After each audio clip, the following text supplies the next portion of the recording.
Assalamualaikum warahmatullahi wabarakatuh. Hamdan wa syukran lillah, nahmaduhu wa nasta'iduhu wa nastaghfiruh, wa na'udzu billahi min syururi anfusina wa min syai'ati a'malina, may yahdihillahu fala yudhillalah wa may yudlilhu fala hadiyalah. Segala puji bagi Allah, Tuhan yang Maha Pengasih lagi Maha Penyayang.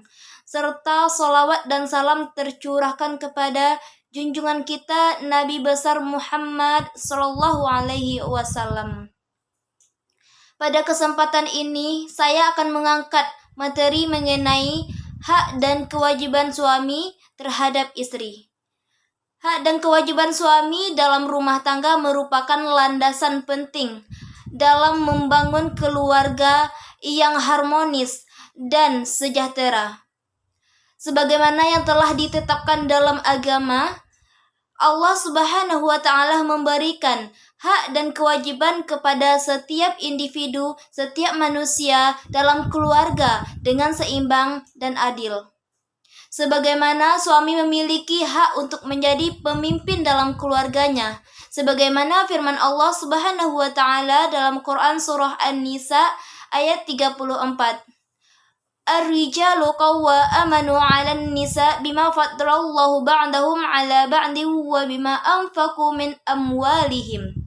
Laki-laki adalah penanggung jawab atas para perempuan karena Allah Subhanahu wa Ta'ala telah melebihkan sebagian mereka atas sebagian yang lain, dan karena mereka telah memaafkan sebagian dari yang bertanya. Ayat di atas menjelaskan bahwa para suami adalah pemimpin dari istri-istri mereka. Namun, hak ini juga dilengkapi dengan tanggung jawab besar untuk memimpin keluarga dengan keadilan, kasih sayang, dan bijaksana. Lalu, bagaimana kewajiban suami terhadap istri? Kewajiban pertama adalah memberikan mahar. Menurut Mustafa di Ibul Biqo, mahar merupakan harta benda yang harus diberikan seorang laki-laki yang mana calon suami kepada perempuan, yaitu calon istrinya, karena terjadinya pernikahan. Pemberian mahar kepada calon istri merupakan ketentuan Allah Subhanahu wa Ta'ala bagi calon suami, sebagaimana tertulis dalam Al-Quran surah An-Nisa ayat 4 yang berbunyi, wa atun nisaa saduqatihinna nihlah fa in tibna lakum ani syai'in mannu nafsan faquluhu uhaniin mari'a, yang artinya berikanlah mas kawin atau mahar kepada wanita sebagai pemberian dengan penuh kerelaan. Kemudian jika mereka menyerahkan kepada kamu sebagian dari mas kawin itu dengan senang hati, maka ambillah pemberian itu sebagai makanan yang sedap lagi baik akibatnya. Dalam tafsir Ibnu Katsir jelaskan bahwa kata nihlah menurut Ibnu Abbas artinya mahar atau mas kawin. Sedangkan menurut Aisyah, nihlah yaitu sebuah keharusan. Sedangkan menurut Ibnu Zaid, nihlah dalam perkataan orang Arab yaitu artinya sebuah kewajiban. Berarti maksudnya seseorang laki-laki diperbolehkan menikahi perempuan dengan sesuatu yang wajib diberikan kepadanya, yakni mahar yang telah ditentukan dan disebutkan jumlahnya, dan pada saat penyerahan mahar harus pula disertai dengan kerelaan hati sang calon suami. Hal ini merupakan perintah dari Allah Subhanahu wa Ta'ala yang ditunjukkan langsung kepada para suami dengan jumlah mahar yang telah ditentukan untuk diberikan kepada calon istrinya. Praktik pemberian mahar tidak semua dibayarkan tunai ketika akad nikah dilangsungkan. Dan ada juga sebagian suami yang menunda pembayaran mahar istrinya ataupun pembayaran dengan sistem cicil. Dan ini diperbolehkan atau dibolehkan dalam ajaran Islam dengan syarat adanya kesepakatan dari kedua belah pihak. Hal ini selaras dengan hadis Nabi Shallallahu Alaihi Wasallam yang berbunyi, sebaik-baik mahar adalah mahar yang paling mudah. Hadis riwayat Al-Hakim nomor 2692. Hadirin yang dimuliakan oleh Allah Subhanahu wa taala. Kewajiban yang kedua yaitu menggauli istri dengan baik dan adil. Hal ini merupakan salah satu kewajiban suami terhadap istrinya.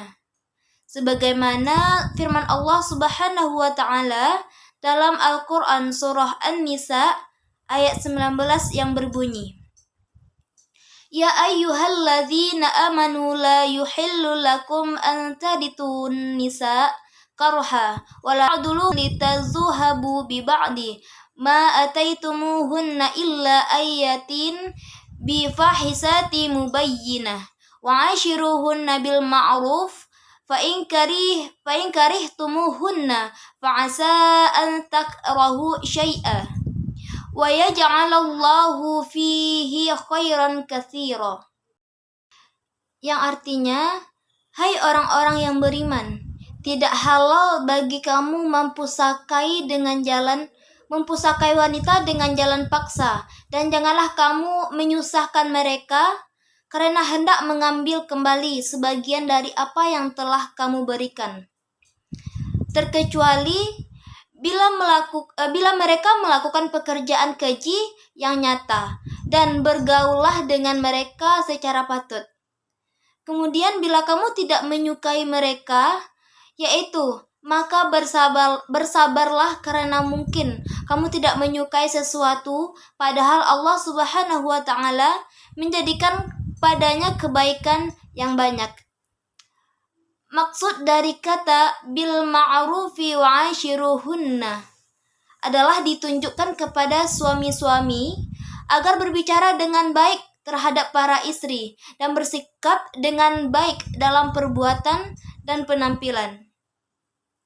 Sebagaimana suami juga menyukai hal tersebut dan istrinya, maka hendaklah suami melakukan hal yang sama. Sebagaimana hadis dari riwayat Aisyah radhiyallahu anha bahwasanya Rasulullah Shallallahu alaihi wasallam bersabda, sebaik-baik kalian adalah yang paling baik terhadap keluarganya, dan aku adalah orang yang paling baik terhadap keluargaku. Dan di antara akhlak Rasulullah Shallallahu alaihi wasallam adalah memperlakukan keluarganya dengan baik, selalu bergembira, bermain dengan keluarga, bermuka manis, bersikap lemah lembut, dan memberikan kelapangan dalam hal nafkah, serta bersenda gurau bersama istri-istrinya. Hadirin yang dirahmati Allah Subhanahu wa taala. Kewajiban yang ketiga yaitu menafkahi, memberi pakaian serta tempat tinggal. Para fuqaha telah sependapat bahwa nafkah terhadap istri itu wajib atas suami yang merdeka dan berada di tempat. Mengenai suami yang berpergian jauh, maka jumhur fuqaha tetap mewajibkan suami atas nafkah untuk istrinya.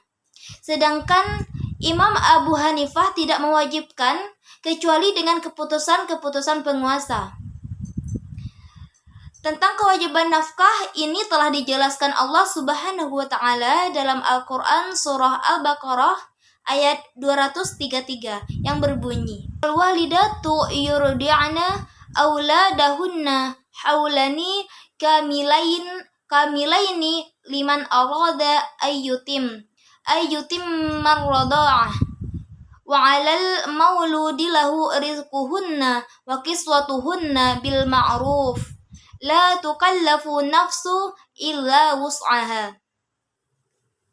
Yang artinya, para ibu hendaklah menyusukan anak-anaknya selama 2 tahun penuh, yaitu bagi yang ingin menyempurnakan penyusuan, dan kewajiban ayah memberi makan dan pakaian kepada para ibu dengan cara ma'ruf. Seseorang tidak dibebani, melainkan menurut kadar kesanggupannya. Maksud dari kata al-mauludillah pada ayat di atas yaitu ayah kandung si anak, yang artinya Ayah si anak diwajibkan memberi nafkah dan pakaian untuk seorang ibu dari anaknya dengan cara yang ma'ruf.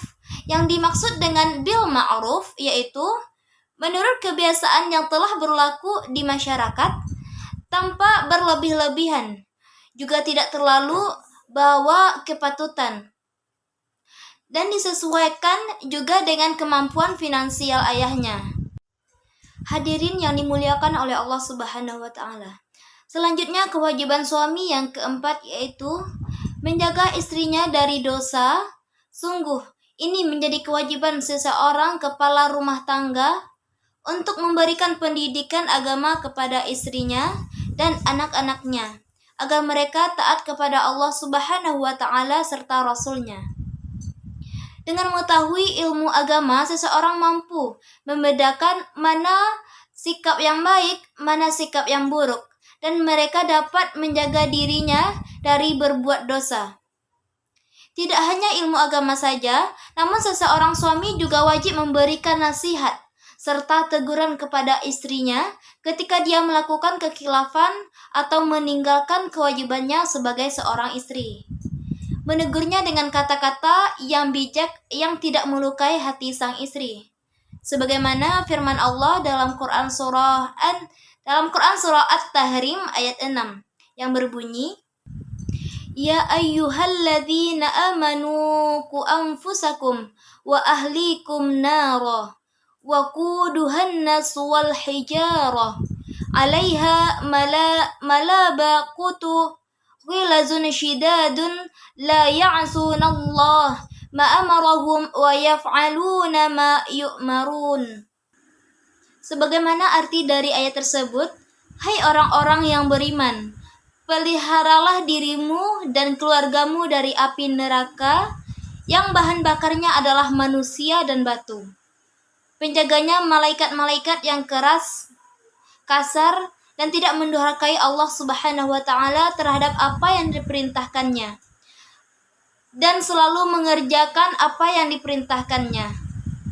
Dalam tafsir Ibnu Ubaynajih dari Mujahid mengatakan bahwa yang dimaksud firman Allah jagalah dirimu dari neraka adalah takwa kepada Allah Subhanahu wa taala dan menjaga keluargamu dari neraka, juga dengan berwasiat kepada ahli-ahlimu dengan takwa kepada Allah Subhanahu wa taala.